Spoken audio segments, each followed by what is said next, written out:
پھر دن ہوا پرانی رات کا، کرے سو شکر ہم خدا کی ذات کا، خدا کی ذات کا نیا پھر دن ہوا۔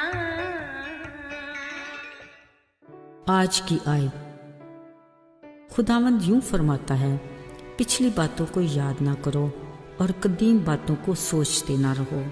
دیکھو میں ایک نیا کام کروں گا، ہاں میں بیابان میں ایک راہ اور صحرا میں ندیاں جاری کروں گا۔ یسایہ 43 باب 18-19 آیت۔ عزیزو، ہماری زندگی میں آنے والا ہر نیا دن بہت بڑی نعمت ہے اور ہمارے آگے بڑھنے کے لیے نئی سوچ کا تقاضا کرتا ہے۔ زندگی چلتے رہنے کا نام ہے۔ جہاں پرانے سلسلے اختتام پذیر ہوتے ہیں، وہاں نئی شروعات کا آغاز ہو جاتا ہے، اور ہونا بھی چاہیے تاکہ ہماری زندگی منظم طریقے سے رواں دواں رہے۔ بعض اوقات ہماری زندگی ہمیں ایسے حالات کے دوراہے پر لا کھڑا کر دیتی ہے کہ ہم کچھ بھی سمجھ نہیں پاتے۔ یاد رہے، ایسے میں بھی زندگی دینے والے کی نگاہ ہم پر لگی رہتی ہے اور ہمیں آگے بڑھنے کی نئی سوچ دیتی ہے، ایک ایسی نئی تبدیلی جس میں بس ہماری اچھائی اور بھلائی ہو۔ عزیزو، ابراہیم اپنی بیوی ساری کے ساتھ اپنے باپ کے گھر اور ناطے داروں میں رہ رہا تھا، جہاں یقیناً وہ مطمئن تھا، مگر خدا اس کی زندگی میں ایک نیا اور بڑا کام کرنا چاہتا تھا۔ پھر ایک دن ایسا ہوا، خدا نے ابراہیم سے کہا، تو اپنے وطن، ناطے داروں کے بیچ سے اور اپنے باپ کے گھر سے نکل اور اس ملک میں جا جو میں تجھے دکھاؤں گا۔ میں تجھے بڑی قوم بناؤں گا اور برکت دوں گا اور تیرا نام سرفراز کروں گا۔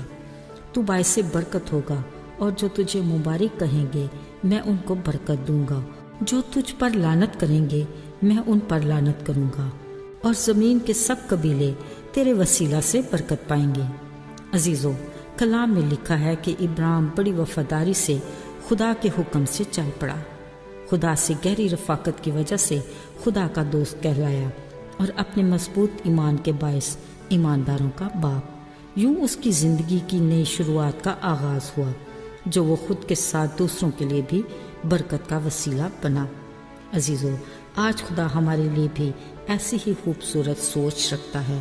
اگر ہم کسی بھی وجہ سے مایوس اور نا امید بیٹھے ہیں، اپنی زندگی کی پچھلی بے معنی باتوں کو سوچ رہے ہیں، یقین کیجئے خدا اپنے لوگوں کے لیے ایسی مایوس کن کیفیت کو پسند نہیں کرتا۔ اس لیے ہمیں اپنی بے مقصد سوچوں کی اچھلتی کودتی لہروں سے نکل کر با مقصد زندگی کے لیے حتمی فیصلہ کرنا ہے۔ خدا چاہتا ہے کہ آج کے دن ہی، اسی پل ہماری زندگی میں نئی شروعات کا آغاز ہو۔ بلا شبہ ہم اپنی زندگی کے ایک مخصوص رہن سہن سے بے حد مطمئن ہوتے ہیں اور اپنی اچھی بری عادات کے ساتھ خوش بھی ہیں۔ یاد رہے، خدا ہمیں ان نام نہاد ناطے داروں سے نکالنا چاہتا ہے جو ہماری برکات کی راہ میں رکاوٹ ہیں۔ وہ ابراہیم کی طرح ہماری زندگی میں بھی کچھ بڑا اور نیا کام کرنا چاہتا ہے اور ہم سے بھی وفاداری کی توقع رکھتا ہے۔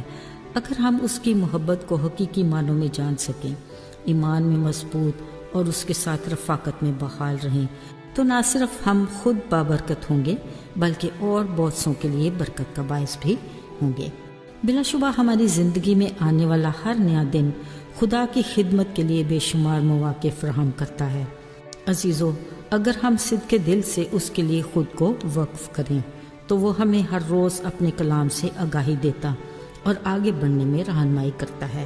اس کا وعدہ ہے کہ وہ ہمارے راستے میں حائل بیابان میں نئی راہ نکالے گا اور ہماری زندگی کے سفر میں درپیش صحرا میں سے ندیاں جاری کرے گا۔ خدا ہماری زندگی میں نئی شروعات کو آگے بڑھانا چاہتا ہے تاکہ دوسرے بھی ہمارے وسیلہ سے برکت پائیں۔ آئیے آج سے ہی نجات کی خوشخبری کے کام کو شروع کریں۔ وہ اپنے وعدے کے مطابق خود ہمارے آگے چل کر راستوں کو ہموار کرے گا اور اپنے کلام کے لیے بنجر، سخت اور پتھریلی دلوں کی زمین کو زرخیز بنائے گا۔ ہمیں اس نئی شروعات کے لیے خوشی اور فرمانبرداری سے اپنے گھروں سے نکلنا اور سلامتی سے روانہ ہونا ہے۔ خدا چاہتا ہے کہ ہمارا ہر دن اس کے بڑے فضل سے ایسے گزرے کہ یادگار بن جائے۔ آئیے دعا کریں۔ اے آسمانی باپ، ہمیں اپنی زندگی کے مقصد کو سمجھنے کے لیے حکمت عطا کر، ہمیں ہر روز ایمان میں مضبوطی دے اور زندگی کے ہر قدم پر ہماری رہنمائی کر، اور ہمیں دوسروں کے لیے برکت کا باعث بنا۔ یسوع کے مبارک نام میں آمین۔